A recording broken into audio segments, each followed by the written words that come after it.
Hey, welcome back to Gun Stuff. Today we're going to follow up on our new gun owner series, and today we're going to talk about the funnest part of owning a firearm, and that's weapons maintenance. I'm just kidding. That's not the funnest part. It's the most boring part, and it's the part that most of us don't like, but it's very important, and it's something that we thought we needed to include in the series on how to properly maintain your firearm once you get it. A couple of years back, when I was doing gunsmithing work, I would get a lot of guns in that were improperly maintained, and then they rusted out or they had malfunctions and things like that, and most of them were completely fixable and preventable. It was just due to someone using the wrong solvents, wrong chemicals, wrong lubricants, stuff like that, and storing the gun improperly. So over the years of them leaving the gun in a safe or in some kind of box or something like that, stored over the years, it just rusted and did all these different things. So what we want to talk about today is how you're going to maintain this and keep it operational and functional. So why do we maintain our firearms? Why do we do all the maintenance and do all these different things? One is to keep the gun in operation, because we bought it for a reason, or if you inherited the gun, you want to keep it in fully operational so that you can use it in an emergency or just to keep it functional to pass on to the next generation. The next is also to inspect the gun. When we periodically clean our guns, we are also inspecting them as well, so that we can make sure that parts are not broken, springs are operating properly, everything's working the way it should. So what we're going to do is we're going to break it down into a couple different sections, and then we'll talk about each one. So first thing we're going to talk about are the tools that you need to properly maintain your firearm. And we're going to start off with our solvents and cleaners and things like that. So solvents are meant to dissolve carbon, lead deposits, copper jacketing, fouling, all these different things that happen in your gun when this gun goes off. When a gun goes off, lead, the carbon, all the stuff becomes, blows in the explosion of the firearm and in the explosion of the round going off. All these powders and everything are pretty much vaporized and turn into these little tiny particulates, and they get into every crack and crevice of a firearm, even if we really don't see it. A lot of times this shit might be a little bit of dust after you, it's just like it just wipe off with your finger. But over time that stuff builds up, and we need to keep that off the gun and out of the gun in the long period. A lot of guns nowadays are designed to be able to function through all of that carbon buildup and everything, and they're torture tested to be able to last through that. But if the cleaner you keep that machine, the better it's going to run. So starting off with our solvents, you have different types of solvents that you can put in, that you can you spray this into the bore, you spray this into the parts, and these solvents dissolve all these different things. They're not meant to stay on, protect, and all these other things that you would expect them to do in the long run. This is just meant to clean the gun, to dissolve all these different things and get them out. And you have a lot of different brands we have here. You spray these in, they get all the filings and all this other stuff out of the gun. Once we do that, you're going to want to lubricate and oil the gun. So the oil that you're going to use is, you want to use specifically gun oil. Okay, we have a couple different kinds up here. There's lots of different kinds on the market, but you want to use a gun oil, because gun oils come from synthetics and other different materials. But basically what they're designed to do is they're designed to protect that metal from rust, and to keep them at a low friction coefficient, to keep that gun running. Just like oil in your engine, you don't drive around in your car without putting oil in the engine, because it'll destroy the engine. Well, it'll do the same to a gun, because the gun is just a much simpler machine. When you're putting these on here, it's meant to protect against the rust and to bring down the friction coefficient. All right, so those are our oils and our solvents. So two different processes, two different chemicals.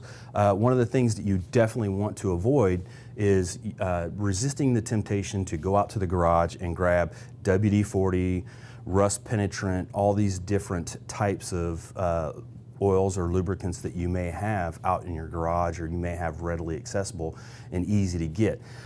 During my time working on guns, stuff like that, I would get a lot of guns, especially when you get to revolvers or guns that are finely machined and have precision parts inside and very tight tolerances. So if competition guns, things like that, revolvers especially on the inside, people would coat these down with WD-40 because that was most likely the most readily accessible lubricant that they had, or if the gun was passed down to someone or whatever. But what happens is these other oils and these other penetrants break down over time and they gum up. So then what you'll end up with is a gun that the hammer can't cock back, or if the hammer does cock back, it won't fall freely with enough power to strike the primer and cook the round off. So try not to use anything other than proper gun oil, because they're meant to not break down over time.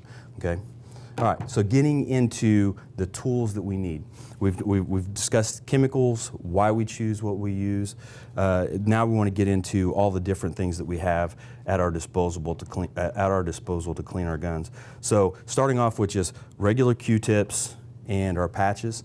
This is just going to be to get all the stuff out. So one of the things I suggest is that when you buy your gun, you get just a generic weapons cleaning kit. Everything I have here, just about most of it came out of this generic cleaning kit that I purchased at the gun store, or that came with a gun when I bought another gun. A lot of times they have package deals and stuff when you shop.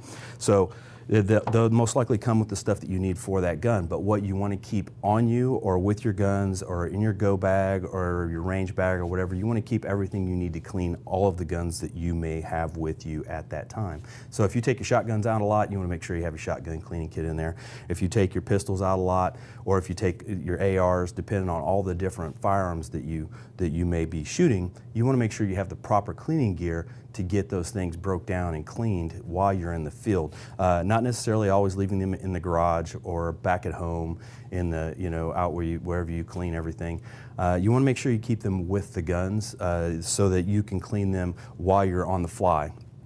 Another thing that I like to keep in mind as well is I like to always get just on every for just about every firearm out there, they always have spring kits, and this is just a pack of springs. So I have springs in here for all kinds of different guns. Now, most people don't necessarily shoot their guns enough to break all the springs and to have to break them down and fix them on the fly or out in the field or before a competition or something like that. But it's always nice to have these extra springs, because right now we're in the height of the coronavirus and things are shutting down, and we don't, a lot of people don't know if certain stores are going to be open, certain things are closing at different times. And you never know when you're going to not have access to go and buy some of these springs. So pick them up when you get a chance. They're usually only like $10 for a pack or something like that. And I have everything in here for ARs, Glocks, a lot of the different pistols and stuff that I shoot here.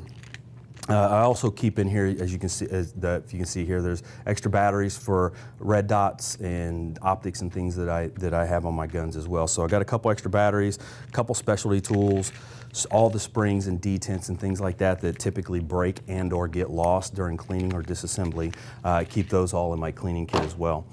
All right, moving on to the other cleaning stuff. You're always going to have brushes in your kits. You're going to need these. You got your nylon brushes that we have here. This is a metal brush. This is more of a stainless steel brush, and you can use this on certain things. And then I have a brass one as well. This is I described this one because it was clean and it wasn't all mangled up just for this video. But usually I have one that's about the same size and it's brass. Okay, so you can use these brass and stainless brushes to really get in there. The nylon is just going to be to clean up your typical grime on a gun that from just daily use or shooting and things like that. Your metal brushes you can use to get in there and really scrub some stuff out, because carbon gets into those nooks and crannies and it's hard. It's hard, like just a coating that's on there, almost like a shell or something like that will get into those spaces, and it's hard to get out with a nylon brush if you don't soak that piece in some type of solvent prior to cleaning. So those metal brushes can get in there. Only suggestion is try not to use the harder metal brushes like the stainless on anything that has any type of finish on it that you don't want to mess up or anything like that. Like on the outside of a revolver, if it's got a nice finish, you don't want to use something like this. But one of the good things about the brass brushes is you can get in there and you can clean really good with these brushes, and then when you're done, it will leave this brass will transfer onto the metal of the gun, and it'll have a little bit of a yellowish look. But then all you have to do is put your solvent on over that, and then that yellowish brass that has transferred from the brush to the metal will then wipe off. So you can let it sit on there for a couple minutes, let it dissolve that brass, and then you can wipe it off. And it makes it a lot easier than sitting there and trying to scrub with a nylon brush. This is the typical nylon brush that comes in just about every cleaning kit. You can scrub with these things for a very long time and not make it through a lot of different carbons and stuff like that, especially depending on what kind of solvents and cleaners and stuff you use. All right, so those will be coming in just about every cleaning kit. Then you get onto your bore brushes and your chamber brushes and things like that. So this is obviously for a pistol because it's short. This is a 9mm. This is chambered for 9mm. So this is the right diameter to go through. A lot of times you want to pay attention because I've seen a lot of people, they'll just try and shove these right on through the wrong caliber, and then they get them stuck, and then you run a risk of trying to get this thing out. And in the process of trying to get this thing out of the bore or out of the barrel, you can run a risk of just gouging your lands and grooves, which are the rifling inside of the barrel, and nicking those or doing some type of damage in there that could affect your accuracy. Some of the specialty things that I have here, so this is a standard AR chamber brush, but it has a fatter surface on the back of it to get into. There's a little gap inside the AR chamber where the bolt locks up. So these are specialty brushes for the gun. So I have these in there because I carry cleaning gear for just about all the guns that I shoot. So we'll have a lot of those. We'll have a bunch of regular things like just regular chamber brushes and bore brushes, but then also have other stuff like this. We have jags. So this is meant to all these different parts that go onto here, or jags and picks and things like that.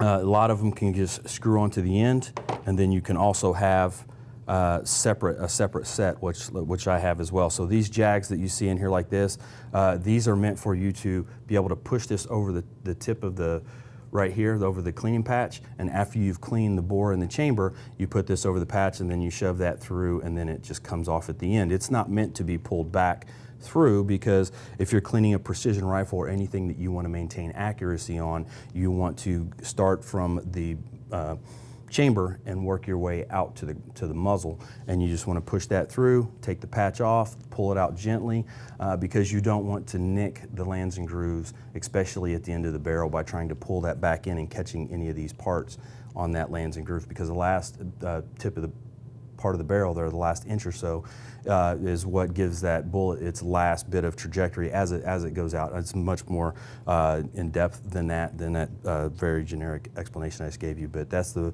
very important part of your accuracy, is that last inch or two of your barrel. All right, so some of the other things that we have as well as specialty tools that we can get in there, and picks and things like this can be found everywhere, every hardware store, sometimes even grocery stores, things like that. Just anything, any type of little metal pick, and this came in a kit, but you also can buy dental picks and things very cheaply online.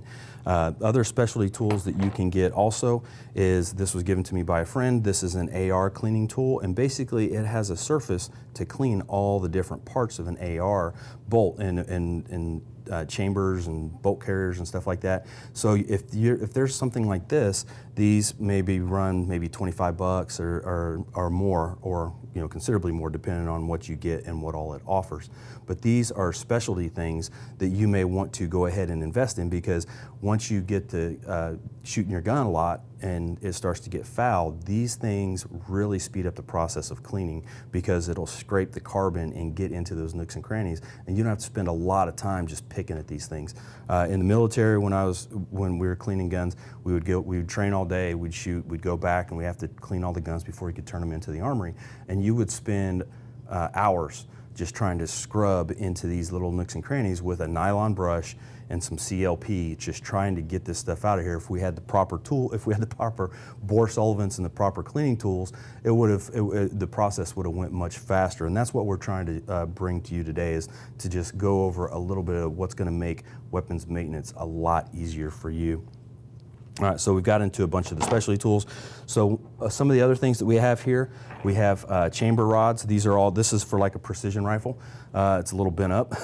I think I bent it, bringing it in. But this is meant to be a one piece that's meant to be like on your workbench, or where you're not going to have to be carrying this around with you. And these are more for like precision rifles and stuff like that. So I believe this one is for 223 or 556, and so you can run this through in one shot, pull it out, and it's going to have very little chance of nicking your bore and the crown of your muzzle. Some of the other things that are great for field use are things like your bore snakes. This is a Hoppy bore snake, and Hoppy's brand bore snake, but there are a lot of others, Otis, there's several other makers of things like this. And what this has is it has a little brass eyelet on the front, or aglet, I guess it would be called for a shoelace. But it's brass and it's meant to be heavy. So then what you can do is you can take this, you drop it down the muzzle, and it feeds through with this 550 cord that's on here. And then that allows you to grab this on the other side of the muzzle, pull it through, and as you pull this through, you put oil and cleaner and things like that on this part here, and then it pulls up to this section here, and this coats the oil and the solvent onto the barrel. Then it gets to this bristle section here, and then that scrubs. There are metal bristles on here, and basically it has one of these right here. It has one of these metal bristles is impregnated into the bore snake itself, so it's essentially pulling one of these brass cleaning attachments on there. So it's in there, and then as it pulls through, this gets a little fatter and a little thicker, and this essentially comes through and wipes out the debris and dries it out, and you have a little fatter part on the end with a little eyelet right there.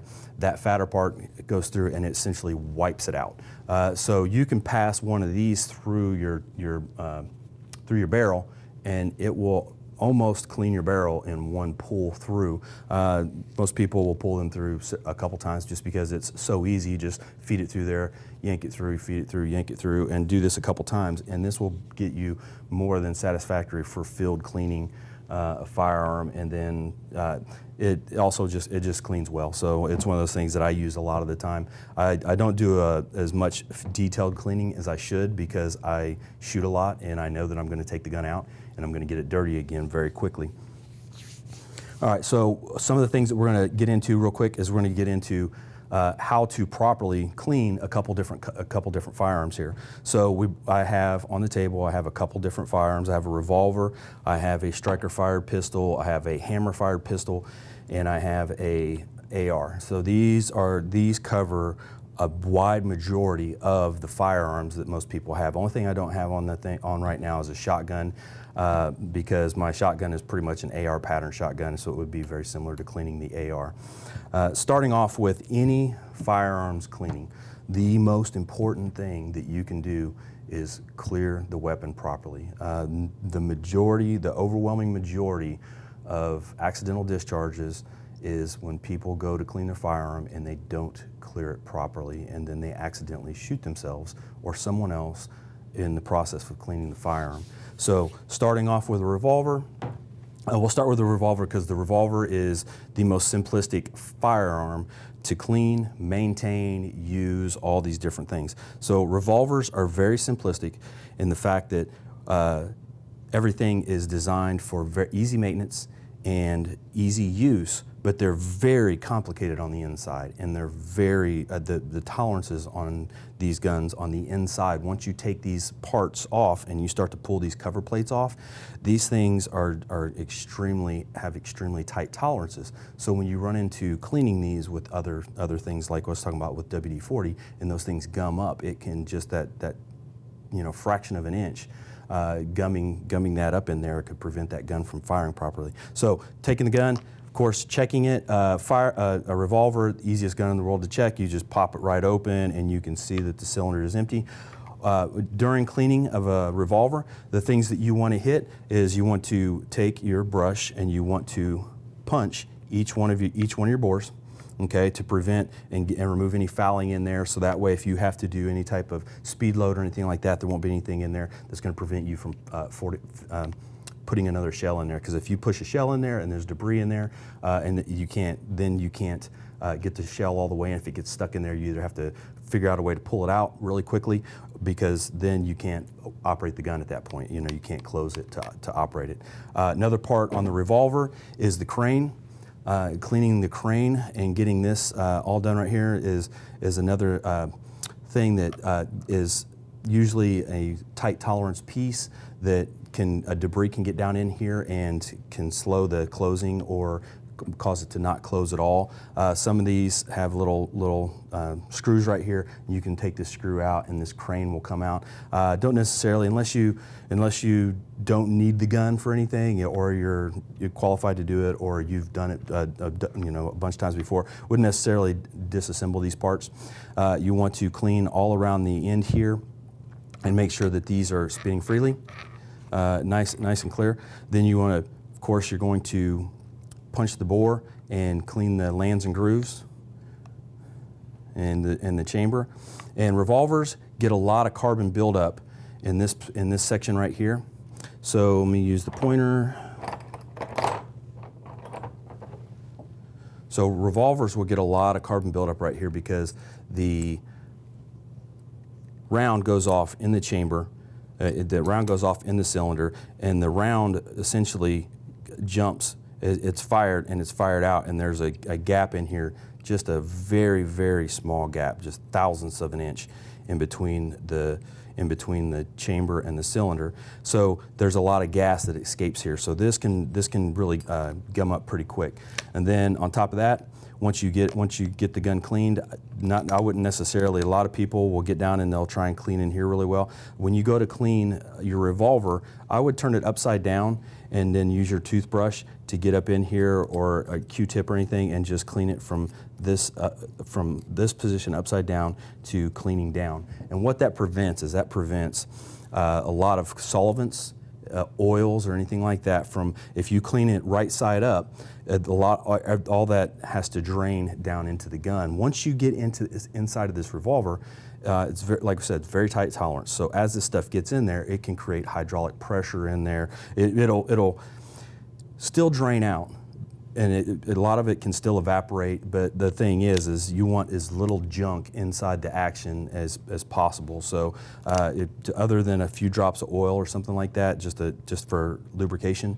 But you want to turn that upside down because you don't want a lot of junk from cleaning all this to run down into the gun. So you want to clean it so that it drips out. All right, so that takes care of our revolver, the easiest gun to operate. A lot of people say new shooters should use revolvers and stuff like that. I'm not necessarily a big fan of that, but it is by far the easiest gun to maintain, operate, clean, the whole 9 yards. All right, getting into our next section of guns here is our striker fire guns. So these are the ones that where I talked about accidental discharges, because these type of guns, striker fire guns, more than likely require you to pull the trigger to disassemble the firearm. Okay, so always in proper clearing procedures, you always remove the source of ammunition first. Make sure that there's no magazine in the gun. Lock the slide to the rear. Visually and physically inspect the chamber to make sure that there's no round in there, because on a striker fire gun, you are going to pull the trigger to disassemble it. So you need to absolutely make sure that this thing is empty. And where the mistakes come in is a lot of people will pick up the gun, they'll do this, round will fly out, and then they drop the magazine thinking, okay, I just downloaded it. Well, no, they just chambered another round into the chamber. So that's where most of the accidental discharges come first. So it's always remove the source of ammunition first, lock it to the rear. If you have trouble locking it to the rear, you cycle the action a bunch of times just to make sure that it doesn't pick up another round. Then you pull it back and physically and visually check the chamber. All right, so you're gonna pull this back. On this particular gun here, this is our Fax and FX19. You're gonna pull this back a little bit. You're gonna pull this down, pull this little levers right here. Pull that down, you're gonna pull the trigger, and it's gonna slide forward just a little bit. As it slides forward, you're just gonna pull it right off the front, set it down. Most of these have a captured spring now. Some do, some don't. Some of these types of firearms, pistols that have the recoil spring and guide rod system, most of them have a captured spring, some of them don't. So the ones that don't have a captured spring have a lot of spring tension on these, so they can fly off. So you can lift this up and it can shoot off and fly off into the room. And I think just about everyone has seen that at one point in time if you've been around guns long enough, and most of us have done it. I've done it here in the show. So it's a thing that's just happens all the time. So this one's captured, spring is on the guide rod, it doesn't pop off. So the non-captured, you'd be able to pull the guide rod out and clean it as well. So you're gonna pull this out, clean this. You're going to, on this one here, this has a threaded barrel, so I have to remove the end cap here to remove the barrel. You're gonna lift this up, pull it back, comes out of the gun. Of course, you're going to, on the barrel, the things that you're going to want to pay attention to is you're going to pay attention to your feed ramps here, or the feed ramp. You're going to want to make sure that's cleaned really well, and then up in the top section right here. Of course, you're going to clean the chamber, and the bore as well. Run that down through. And then up here onto the striker fired pistols, you're always going to have whatever the striker mechanism that's going to be up in the back here. And then you're going to have your safeties and things like that, these little detents that you can push down on here. The things that you want to pay attention to on these is, one, cleaning these rails, cleaning these little ramps right here. Where you can see. So a lot of times when you open a gun, what you want to look for is, every gun's different. They're all built, they're all designed differently. They function very similarly, but they're all built differently. What you want to look for are what we call witness marks. So you can look in here and you can see these witness marks. So I can see that there's brass going down right here, and that this is a high wear area. I can see in certain spots on the firearm that are the high wear areas. Those are the parts that are just going to be a little shiny. They're going to have wear marks on them, and those are your witness marks. So those are the areas that you know are getting a lot of friction. So those are the areas that we want to make sure are clean. So you're going to take your brush. You're going to take your brush, you're going to clean those areas, and then you'll make sure when you get done and you lubricate those, that you're lubricating those high wear areas as well. Okay, striker fire guns, they have this. The striker back here is usually pulled back. I'm going to use this.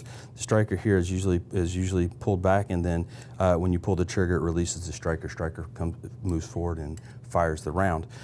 These usually have a way for oil and stuff to drip out, but you still don't want to saturate and fill this with a bunch of oil down in here. Or when you're cleaning the firearm, you don't want the grit and everything that gets up in here and in this face area. You don't want all this to run down and get into this section here. So you want, because there's tight tolerances in there. So if this gets filled up with grit, if you clean your gun in this position here and all this runs down and goes into your striker assembly, then that can cause that could cause that to fill up, gum up, or something like that. But most of this stuff is usually, if you're using proper chemicals, most of this stuff is usually the viscosity is enough that it will run out and it won't cause a problem, but the amount of debris that could drain into this section during cleaning is something you may want to avoid.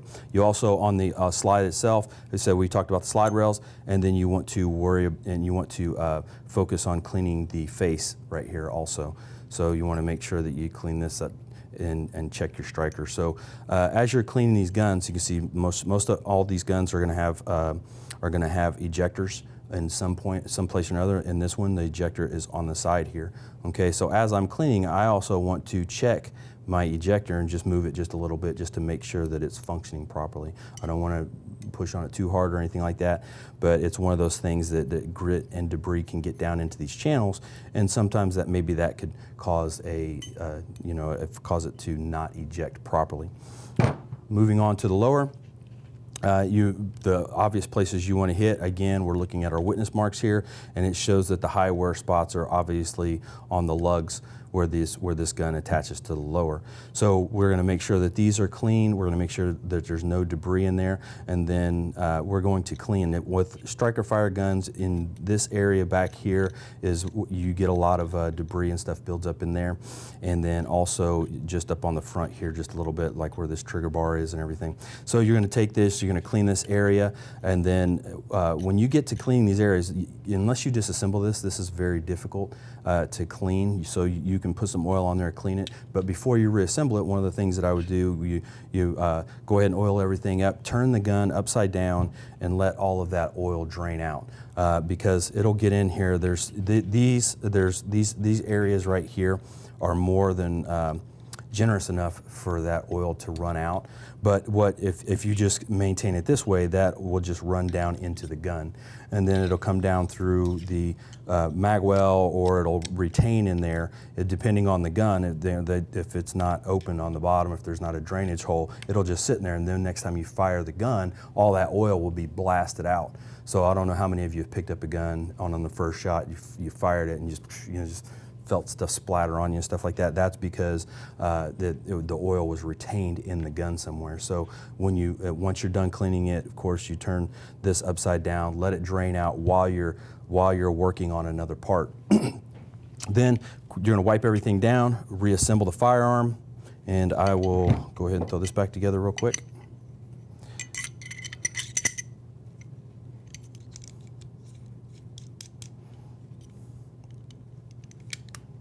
Okay, so this goes back together in here. We'll put this gun requires that it slides all the way on from the front. When these go back together, just take them, push them together, and then it locks back on as soon as you push it back on. Okay, after every cleaning, one of the things that you always want to do is you want to do a functions check of your firearm. So you've cleaned it, you've inspected it, you're making sure that everything is operating properly, springs, you don't see any broken springs, any broken or bent parts, anything that's mangled up in there.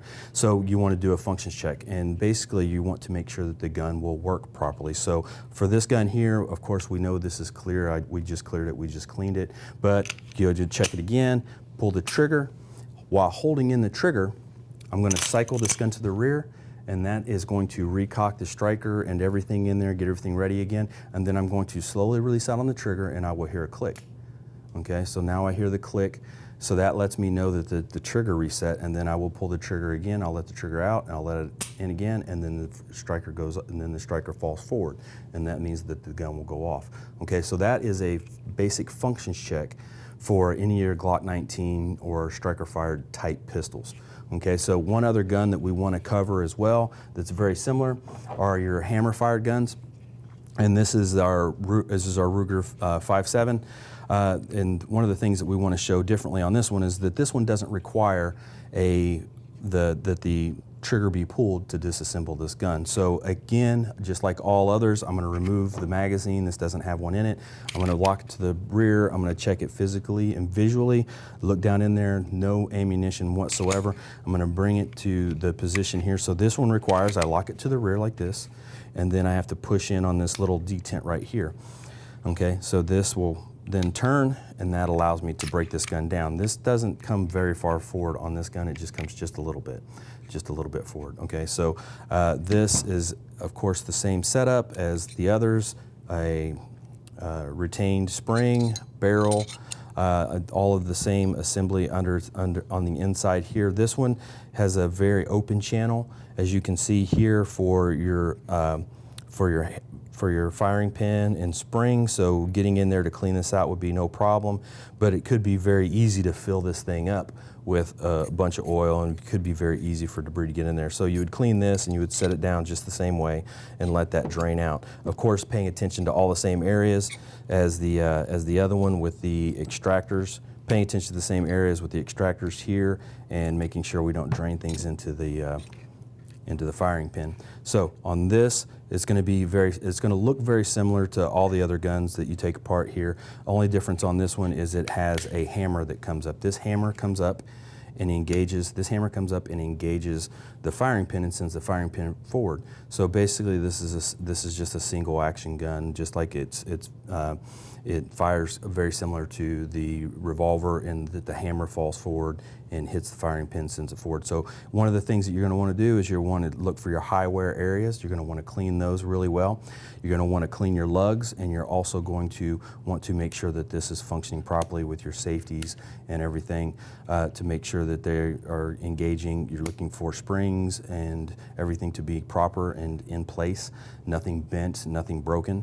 You're going to want to clean this again, and the same thing, you're going to want to set this upside down and just let it drain for a minute while you go back to to and wiping down or finish cleaning out and cleaning out all of the stuff for the upper. So while this is draining, I'll go ahead and reassemble this. Turn this right. So on this one, it'll just drop right here. This one doesn't have to slide on from all the way from the beginning. And again, the reason I want to show you this one because one, hammer fired, two, doesn't require the trigger to be pulled for disassembly. I'll lock it to the rear. I'll spin this pin back up and then push it in, and now this is reassembled. Again, I'm going to do a functions check on it. I'm going to pull the trigger. I'm going to work the slide. I'm going to let out. I'm going to listen for the reset. Pull the trigger again. It works. Now I'm going to cock it because now this, and one of the other things I want to show you on this one is if you have a gun with a safety, you want to ensure that the safety is working properly. So after I functions check the firing capability of it, making sure that it resets, making sure that it fires, I now want to engage the safety.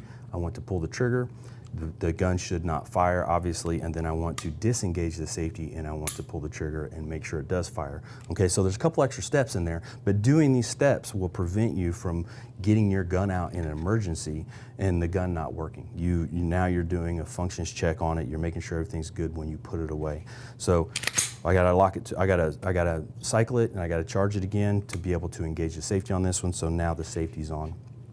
All right, so we've talked about your pistols. These are the majority of what's going to be out there on the market. So this is from revolver to striker fired to hammer fired, okay? So moving on to the most common firearm in all of history, we're moving on to the AR. Okay, so I'm going to let the bolt go home on this.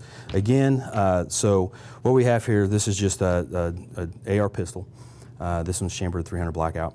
And this is one of the guns that we use here for testing, and we shoot a lot, so this is probably going to be really dirty when we take it apart, so it might be a little embarrassing for us, but I didn't get a chance to clean them before this video. So we're going to push these pins, we're going to pull these out right here. I'm sorry, before I do that, I'm going to go ahead and clear it.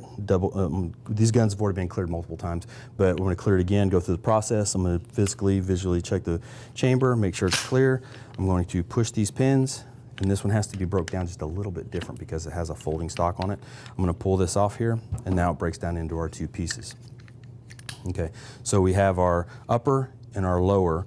All right, so for the upper, we're going to pull this to the rear, and it's going to come out. We'll pull the bolt out, bolt assembly, and then the charging handle won't come out automatically. It'll slide back to a point where there's a detent in there or a ridge, and you'll pull this, and then it'll pull up.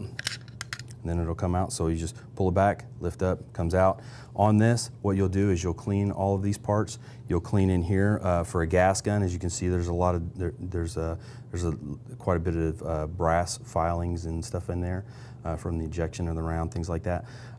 You'll clean inside of here, and then you will also clean your spring assembly. So as to make sure that you will be able to get this out. So this is the Battle Arms rack, and this is a very good charging handle. So we did some testing on this before. So, but you'll clean and make sure that this operates properly. So to make sure that this latch will engage and open, so you can cycle the bolt. All right, next one, mine has a little extension on here. This is typically not here, but it's on here because of the side folder. So what we have here is your bolt carrier group, okay? So on your bolt carrier group, you're gonna have your bolt and your bolt carrier, okay? So you have a pin here. We'll pull this pin, and this is gonna allow us to take out the firing pin. So this is the firing pin, retaining pin. We're going to drop this out. There's your firing pin. Now we're going to go to the cam. We're going to turn the cam sideways. Has to be turned sideways here just like this.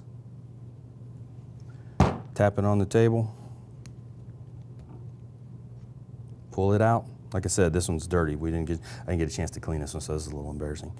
All right, so we'll pull this out. Now we have our bolt out. Okay, so this is the bolt, and this is the bolt carrier. So when you get into talking about the parts of the gun and stuff like that, just the proper nomenclature. So now we can take this, so our bolt, we have a bolt, and then we have our ejector and our ejector pin. I can push this out, and that allows me to pull this little pin out right here. And now I can take my ejector out, and your ejector is just a spring on the back this one happens to have a little booster, a little rubber booster on it. And so you can see on the inside of here, this is the channel that your firing pin is running up inside of when it comes up to hit this. So this allows you to get in here and clean out this little channel in here and to inspect your spring as well. And this spring here is one of the extra springs that I have in my spring pack, because these little springs right here are, they can break, they can come loose. There's different little things in there that can happen. Okay, so and as you can see here, on this bolt, the ammunition we were using last time had a blue sealant on the primer. So you can see all this blue sealant from the primer detonating. So the bullet sits right on the face here. When the primer goes off, it sends the bullet down the barrel. So all of that blue sealant that was on the primer casings and the bullet casings has blown back into the bolt, and that's a very tiny hole right there. And 9 times out of 10, you know, the majority of the time that hole is plugged by the firing pin during firing. Of course, that it strikes on there, it bounces back, and then all that stuff just blows right back into your bolt. So this is part of what can gum up and prevent your gun from firing.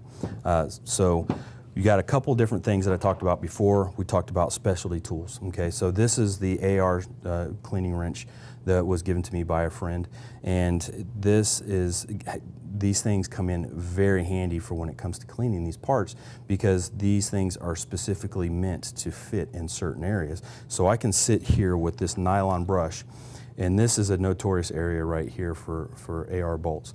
So you can sit here and you can scrub and scrub and scrub and scrub and scrub and scrub, and you can do that for a very long time, even with all your solvents and everything on there. But these tools right here, I can get on here and I can just give this a couple quick turns, and it just scrapes all the stuff off. So then it just scrapes it right off. Then of course you can wipe it down with a rag, and then and you can take it down even further by soaking the stuff in solvent and getting all this out of here. Of course, I'm not going to do that for this video. Then it has the other side of it that allows me to get into some of the other parts as well. So you have down in here, there's a little shelf that fits down inside of there that the bolt comes back and stops at.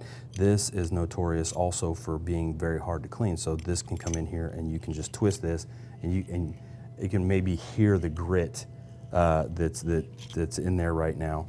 So I'm going to go ahead and wipe that off. But that is meant for these parts right here. So you got these specialty pieces. So we're going to go ahead and reassemble this bolt. Okay, so the ejector is going to go back into here. This little pin is going to go back in. All right, so now once I put this back in, of course I want to check it. I want to push on it and make sure that it actually flexes a little bit, because this has to come out and go around the casing. When it picks a roundup out of the magazine, it has to come up and latch over the rim of the case and to seat in there properly.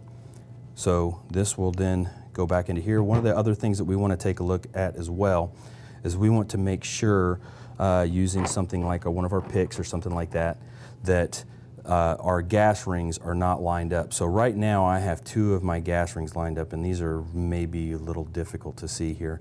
But there's 3 little rings on here, just like a car has piston rings or anything like that. These are meant to seal the bolt and seal the gases to function, to make the bolt cycle and function. So you want to make sure that these rings are not lined up and in the same place. You want them to basically be kind of, so they're set in a circle. You want one of the gaps to be this direction, one of the gaps to be this direction, one of the gaps to be in this direction, so that they're not lined up to allow gas to blow back through there.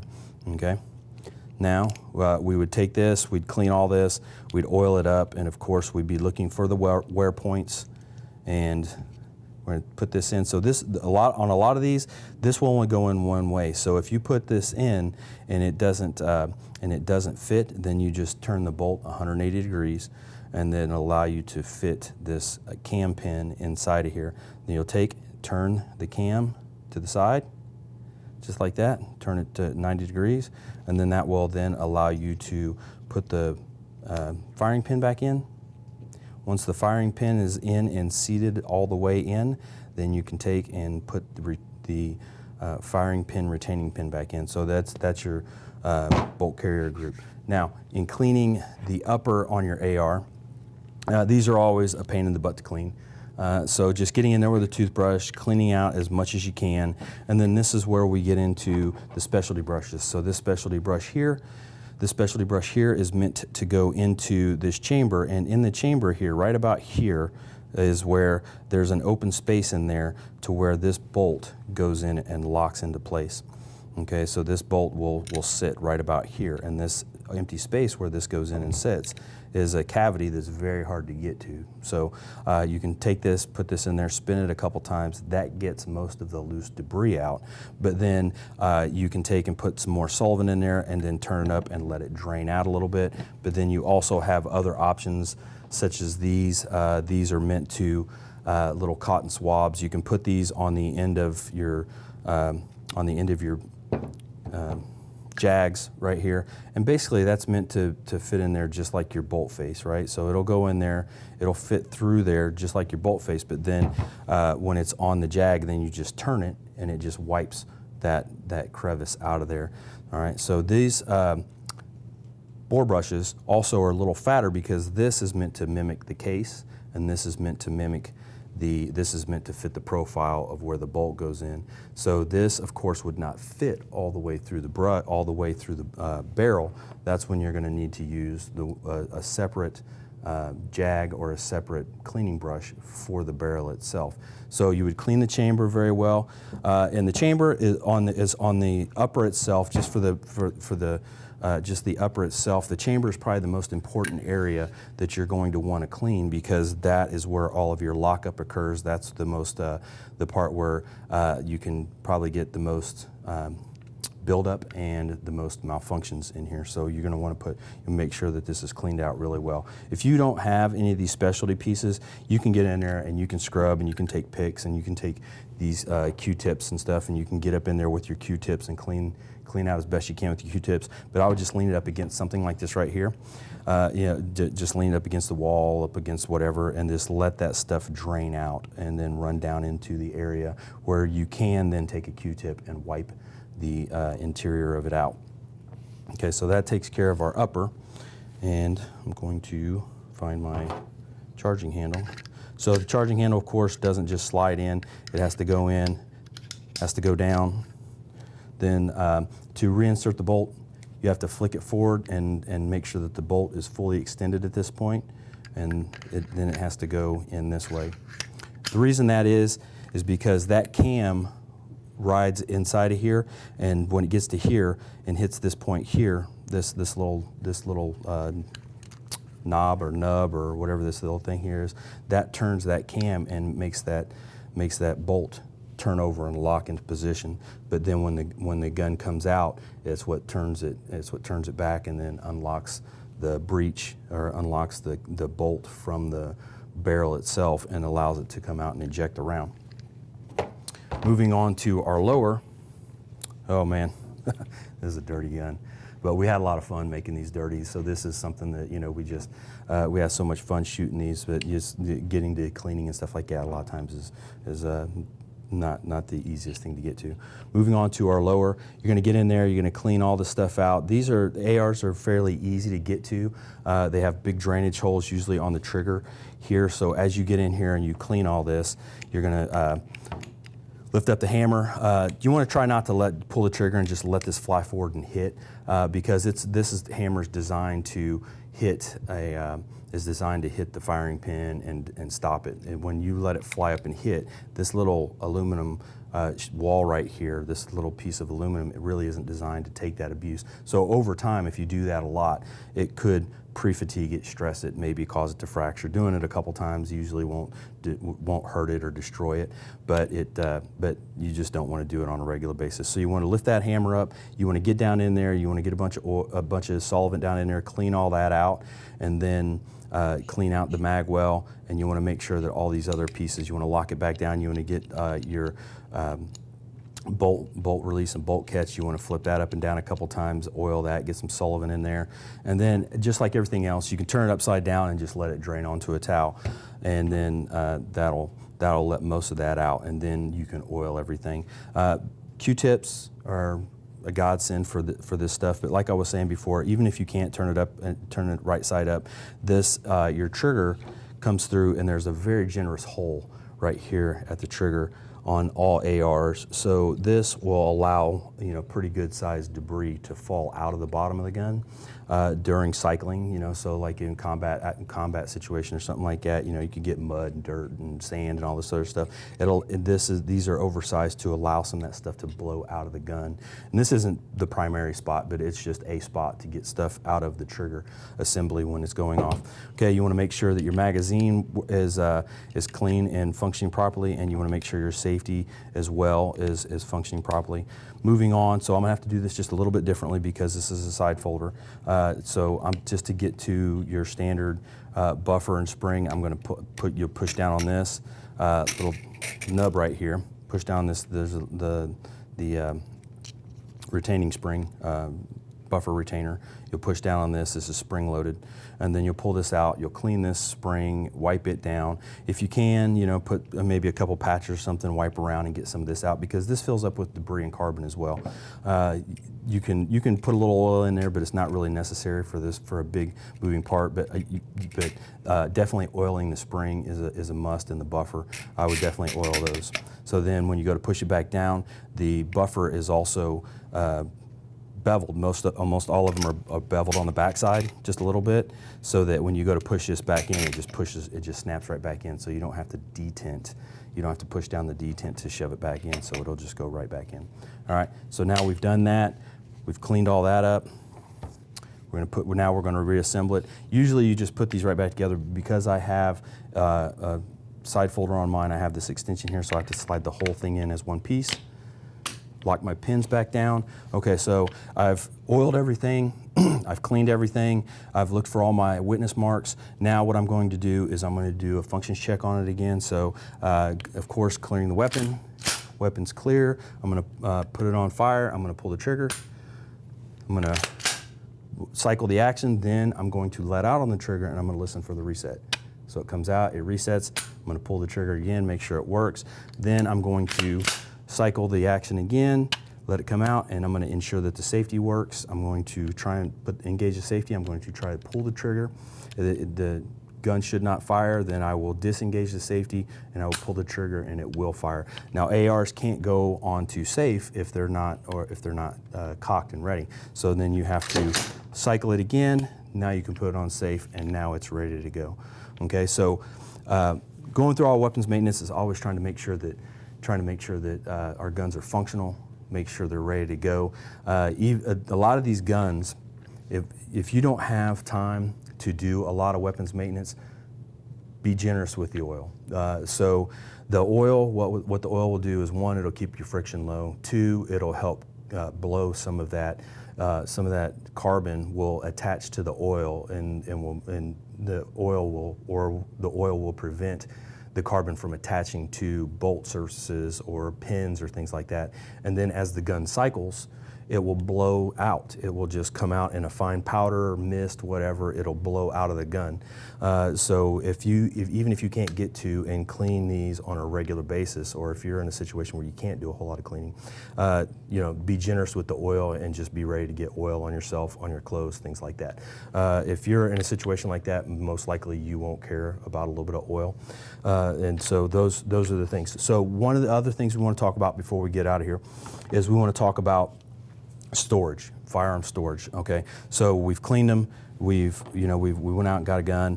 Now we know how to clean it. We know how to how we selected everything. Some of the stuff we want to talk about is just you got short-term storage, and you have long-term storage. So for short-term, most of these guns come with trigger locks or the little cables and things like that. If you have any way to store a firearm in a safe, that is always the safest way to do so. Then that keeps prying hands, little kids, anything, thief, anybody, it just keeps them from getting their hand on the gun, period. The next step down is for you to be able to, for short term, is just to install the trigger lock. Okay, and have the trigger lock. So at least then someone can't discharge the firearm if the trigger lock is on and it's downloaded properly. The next is if you're somewhere and you don't have a trigger lock, you don't have any way, you're in a hotel, you're somewhere where you just have, the gun has to come off your body and it's going to be out of your possession for a minute and you don't have a way to lock it up securely. You want to download the gun, you want to lock it to the rear, and then I would just throw anything down the middle of it like this, so that you have some type of chamber flag, right? So that this is not, anybody that picks this up is gonna know that this is not a loaded weapon. It doesn't have to be, it could be a pin, it could be the actual chamber itself. Only thing you wanna be careful is I'm not worried about sticking this into the firearm because this is meant to be in the firearm and be cleaned anyways. I wouldn't just throw just anything in there that could break off and jam your gun, of course. But you want to put something in there so that anybody picks this up knows it's safe. And two, it keeps, the biggest thing you're looking for at that point, if you're going to be away from it and you can't lock it up, it's still susceptible to theft or somebody to grab it and do something with it. So if you take this gun, you put some type of chamber flag in it and you take the magazine and you stick the magazine in your back pocket, or you have that on you, at least then someone can't pick up the gun, load the firearm, and then use the firearm. So you've removed the source of information, removed the source of ammunition, and then you've also put the gun in a safe state that's obviously safe when it has some type of chamber flag in it. Okay, for long-term storage, some of the stuff you want to think about is long-term is obviously, like we said, a safe is the best long-term solution. But a lot of people will, you also have the gun locks that come with them. You have the cable locks that can go up through the action. And you want to keep that in your closet or something like that if you don't have a safe, or you're going to keep it under the bed or somewhere that you want to be able to get that out and use it rapidly or something. Or if you don't want to spend the money for a safe, or you don't have the money to spend for a safe, your gun locks are always going to be next. For long-term storage, though, some of the stuff we want to think about is protection of the gun, because for long-term storage, you're not putting the gun into long-term storage because you think you may have to use it for self-defense or to hunt or something like that. So some of the stuff you want to think about is countless people have put a gun away for the winter or the summer or wherever, or for a year or two because they're moving or going somewhere where they can't take it, and then they come back and they get the gun out and there's something wrong with it. It's usually a rust or something like that. So some of the things that you want to avoid for long-term storage is, one, you want to put the gun somewhere where it is not wrapped up in a rag of any kind. A leather holster or of any kind, or there are ones that are gun socks that are meant to go over shotguns, that people put those in there to store them. Those things are, people wrap those things in there because they're thinking that they're going to protect the gun from getting scratched if the box that it's in gets moved around or jostled around. But the problem you run into is that, as during my time doing gunsmithing, is that you would get these guns and people would want them refinished because they wrapped it up in a rag and sprayed a little oil on the rag and wrapped it up and stuck it away, and then they pulled it out 3 years later, and the gun is now rusted in all the places that it contacted the rag, because the oil either evaporates out or it wasn't the right type of oil. And then the biggest thing is that the substance that they wrap it in, whether it be a holster or a gun sock or a rag or whatever, that will retain the moisture that's in the air. So when the humidity goes up, that will retain more of that water, and it puts that water against your gun, and then it causes it to rust. Okay, some of the other things with the cleaning, and like we're talking about maintenance on the gun, if you're going to put a gun away for long-term storage, you want to clean it, and you want to clean it thoroughly and oil it well before you put it away for long-term storage, because carbon can also retain water. So if you have carbon up in the bolt of your AR or up in shotgun or something like that, depending on what it is and where it's at, that carbon can retain water just like anything else, and it can cause rust in those spots. So also, one of the things that you want to think about are gun cases. A lot of us go out and we buy these expensive gun cases that are meant to be crush proof and all these other things, but they're still foam. And if there's not some type of desiccant or dehumidifier or something in there, then humidity can still get into those cases. They're meant for protection against shock and breakage. They're not necessarily meant to protect the gun against humidity. So you can pull those out of these expensive cases that you bought, and that can still be rusted in all the places where the gun has come in contact with the foam that is in there that's meant to be protecting the gun. And I've seen it time and time again, and it's usually a costly expense to have the gun refinished. And most people just usually don't want to have the gun refinished. They just scrub the rust off and they use it anyways. But now you've devalued this expensive item that you bought. So we hope that that covers everything that you need to know on weapons maintenance. So we will see you next time.